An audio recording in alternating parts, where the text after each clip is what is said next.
Um, hey, Derek, you there? Hello. Hi. All right. I am 15, and your show has really kind of made a pretty big impact on my life, but I'm not going to go into that right now. I kind of wanted to call about the fact that I'm pretty much the only atheist in my, I don't know, group at all. hmm So basically, my whole family is fundamentalist Christians, and I go to a Christian school, so everybody there is Christian, of course, and I'm pretty much the only atheist. So I was wondering for maybe some ways to argue my points and maybe kind of have people respect me a little bit more for my beliefs and things. Well, what kind of discussions do you tend to get into? And are you out? Did I miss that Yeah. part? Hmm? Are you out to your family? To my dad and my sister. My dad did the whole "I'm disappointed in you" thing, so Yeah. But basically, I'm out to a lot of people at the school, so Yeah, I think I'm disappointed in you. I'm disappointed in your dad, but I don't fault him. One of the things yeah, to remember is, people are most of the time just talking about what they sincerely believe. And some of them haven't looked into it in as great a detail as others. It may be that they have what they think is a really good reason, but when you get a response that's just like, "Oh, I'm disappointed in you," I think it's, rather than trying to argue about the facts of whether or not there's a God, uh, it might be worthwhile to discuss, the interpersonal relationship stuff that's going on. To say, I'm sorry that you're disappointed in me. All I did was use my brain to evaluate this and came to a different conclusion. It didn't make me, necessarily think any less of you. I mean, what would it be like to say, "Hey, I'm disappointed in you that you believe in these myths and fairy tales that I don't believe in." yeah, So, yeah. I, I mean, we pretty much we were in a car, and he was talking about all the stuff like with a bunch of people like being gay and how I didn't like that, and so I of course wasn't gonna take that, so I kind of argued with him on that, and then we had a 4-hour discussion on a bunch of different things, and it of course ended with the "I'm disappointed with you," and he keeps trying to kind of like give me evidence for why there is a God. Like one of his friends is in Guatemala right now as a missionary, and they've been like supposedly healing people a whole bunch who have had like specific ailments. So it's maybe amazing to me how those stories always come from the missionaries themselves or somebody who knows the missionary, and none of them seem to be written up in any scientific journals anywhere. Yeah. well, yeah, of course. Well, I mean, his response to that would be that science is trying to destroy Christianity, of course. Why? Lots of scientists are Christians. Yeah, I know. Their That doesn't view even on make things sense. is that science is just trying to disprove God, and Even so any though most evidence. scientists are theistic. Yeah, and That's even though science interesting. by definition couldn't disprove God. Yeah. Yeah, it can't disprove God, but I mean, his thing is science is just trying to disprove God, and that pretty much everyone, or not everyone exactly, but a lot of people in science are they just hate God, so they've been trying to disprove him, and that's his stance on atheists, Yeah. that they just hate him, and so Yeah, it's weird, this idea that I don't really know of any research on the existence of God that's been put out in a scientific journal to disprove it. I mean, there's some exactly. prayer studies and efficacy studies on things like that, but I mean, the Templeton Foundation's been trying to scientifically prove God for years and has failed every single time. So there are definitely some scientists on your dad's side of things who have a brilliant track record of consistently failing to demonstrate the truth of what they believe. Well, exactly, and I mean, I found it frustrating that people can believe in things that not exactly aren't backed up by evidence, because of course that gets into the whole argument of, oh, you can't have faith in anything, but just the fact that people can so blindly follow something as to not even look at any evidence against it is just kind of frustrating to me. Yeah, and the kind of dismissal. Oh, they're mad at God. They hate God.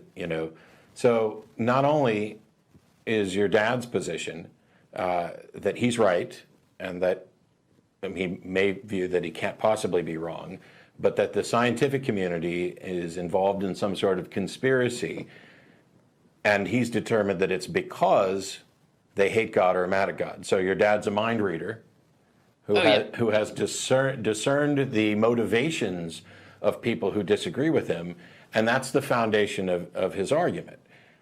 That if anybody were to come to him and say, well, it turns out that Zeus is the true God, and you're just denying Zeus because you're mad at him, I wonder, what kind of reaction that would get. Well, I mean, he'd say that Zeus isn't real. I mean, of course, because any other religion, of course, is wrong, and the only true religion is Christianity, and all the other people are crazy. So I know how he feels. I used to actually agree with him. Yeah. And then the thing that changed it in part for me was realizing that I would feel the same way if I were part of another religion, that there was no, from an outsider's perspective, how do you tell which of these religious claims, if any, are actually correct? And the first thing you have to do is actually care more about whether or not your belief is true or likely to be true than whether or not it's comforting or whether or not you want to sit there and express a confidence level that you can't demonstrate. Yeah, and another topic that I'm not going to run the call out too long, but another topic that we ran into when we were arguing about it was that God is always right and everything he does is just. And yeah, no, I love it because there is no demarcation of what is moral and what is not. Absolutely anything you can describe, no matter how horrendous, is moral as long as God endorses it. Well, yeah, and I was like, well, so might is right, and he was like, well, yeah, when it comes to God. Oh. It's not, might isn't right in other circumstances, but it's right when it comes to God. By definition, that's special pleading. It's a logical fallacy.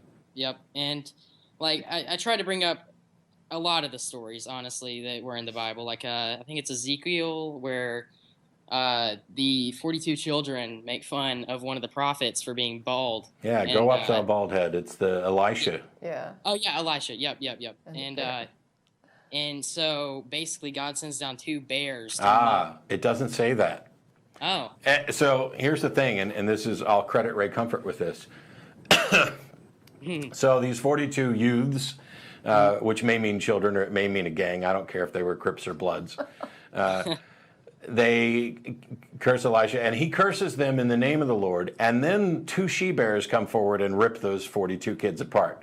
The Bible doesn't say that God sent the she-bears, and Ray Comfort said that it could just be a coincidence, but he's an idiot when it comes to apologetics, because the only reason for including the story is to demonstrate the power of God and what he's willing to do to protect his special people.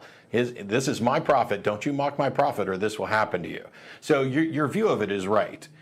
Nobody in their right mind, other than perhaps Ray Comfort, and the right mind thing is in question, would actually argue that the story of the bears could be a coincidence, because then there's no reason to include it. It'd be like, hey, these 42 kids, they cursed Elisha, and then for no apparent reason, a comet came down and landed on their heads.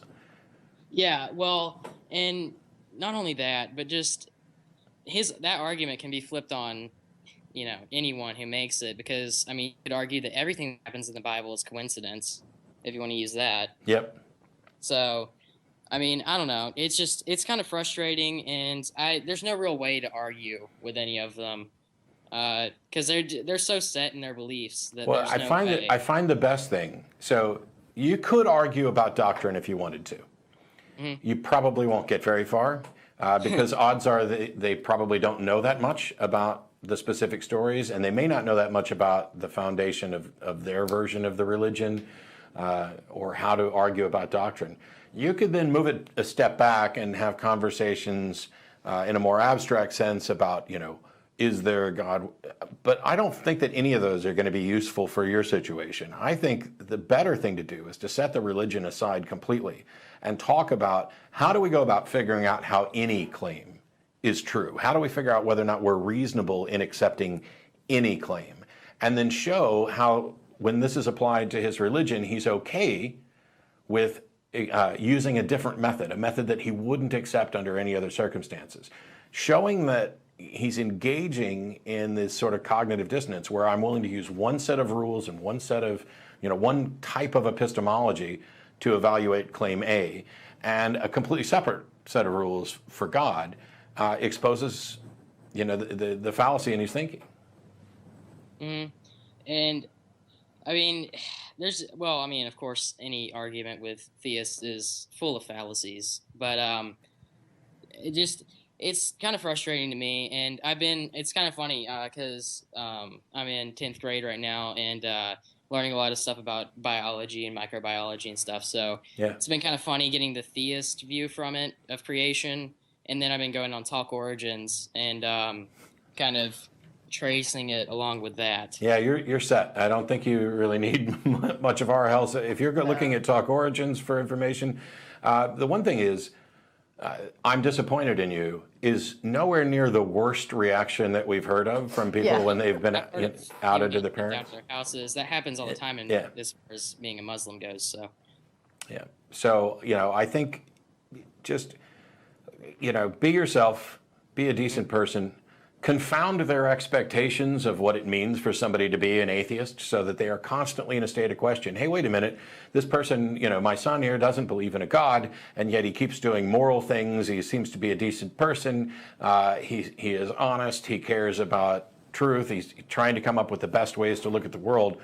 What is it that's so special about him? It's the kind of a flip of what they end up doing, living your life by example. And something that really tore the foundations out from under me was when I met some people who started to tell me about how the Bible was put together. It was completely different than, they'd never actually told me how it was put together in church, and I never thought about the idea that I believed that this was the Word of God, and we talked about this book and studied this book all the time, and there was never any sort of realistic history lesson on, the history of the Bible and how it was actually compiled.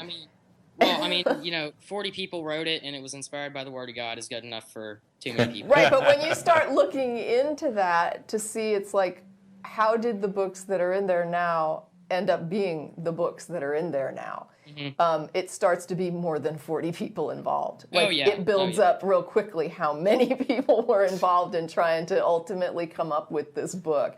And that was something that, to me, part of what impacted me was the story itself, but the other thing that really struck me like a lightning bolt was the fact that we never talked about it in church, that this was our holy book and we never discussed how it was put together. What's even scarier is that when you dig through the process of canonization, you might make an argument that it was one person, that Athanasius basically put out his Easter encyclical and included a list of the books that he considered to be canon based on what other churches were using. So, it was like, this is popular in this area, this is popular in this area. The Shepherd of Hermas isn't very popular, so we're not going to do it, or the Apocalypse of Peter. And so Athanasius of Rome puts out his, and then it just kind of becomes the de facto standard. This is, our Bible. And then, of course, it's, authenticated and made official by committees who ousted anybody who didn't agree with them. Yeah. So. And they kept changing their minds. Oh, well, that happens all the time. The whole changing minds thing. Yeah, they'll change their mind on everything except for the, is there a God and am I right? But it's like, this book is in, this book is out. No, this book is back in. Yeah. It's like, who's deciding these things? Because I just kind of, I guess, thought that the way I had envisioned it was that. What's funny is there was a woman that I talked to at my church when I was leaving, and she said something about, well, they were written by the apostles, but they weren't all written by, they're not even all claimed to be written by apostles. Some of them claim authorship that isn't apostolic. So even she was confused, and it's like we didn't know anything. We were so confused about why did we believe this book was inspired by God? Why did we believe apostles or anybody else wrote it? Why? It's just like we were told some of these things, and then other things we just sort of patched it together in our own heads, and we all came up with our own story. And it just, the way it's portrayed, they almost make it sound like the apostles and other church leaders wrote these things And then the churches very carefully collected them and preserved them and put them together as, everyone understood these were the inspired books and blah, blah, blah. And then it was like this from the first century down. And it's like, no, that is not at all There's a really good book on the subject. Bart Ehrman has a book called Lost Christianities. And it goes through a lot of what was going on. There may still be a website. There used to be a website called earlychristianwritings.com where it will go through the best sourced information about the authorship of books that are in the New Testament and the books that didn't make it in as well. I remember, I was in Australia arguing with a street preacher, and I was pulled aside by this guy who was with the group of preachers, but he wasn't a preacher himself. And we had a conversation that covered the map. And at one point, he talked about the Gospels, and he was convinced that they were written by Matthew, Mark, Luke, and John, which is, I don't even know how anybody still thinks that, because you can open up most modern Bibles. Like if you've got an NIV, which is one reason I think some people hate the NIV, you open it up and the cover page for Matthew says, the authorship of Matthew is unknown. The name was attributed by the early church and is a matter of tradition. So you don't know who wrote it. But you also know that it almost certainly wasn't Matthew. Well, yeah, and I'm going to leave y'all with one last little thing here, and just so you can get on to other callers. Just the easiness of control that pastors and religious leaders have over the followers of their religion is honestly disgusting to me. But I'm going to go ahead and leave y'all to other callers. All right, thanks, Derrick. All right. We'll go ahead and get Kitty queued up next. And that thing about control. Yeah. There's one thing that I like to caution people about because they'll take that and run with it and say that the purpose of religion is to control people, or that religions exist merely to control people. And these are all statements that I find overly broad. Yeah. It's true that many churches exercise varying degrees of control over the people who are in there, but it's a willing control. These are sincere believers. I don't think the preachers, or even all the way up to the Pope, it's not like there's some, not some top-down process where it's like, here's how we can control the people. I think that they just the ones that were best at providing people comfort and providing instruction to guide people, because thinking about morality and stuff is hard. It's hard work. And the ones that were the best at doing that are the ones that continued to thrive. Yeah, and a lot of religion isn't like the sort of hierarchical structure that we think of. Some is like tribal and deals with maybe a handful of people where it's very, very egalitarian in their culture, and they're not exercising control over people with it.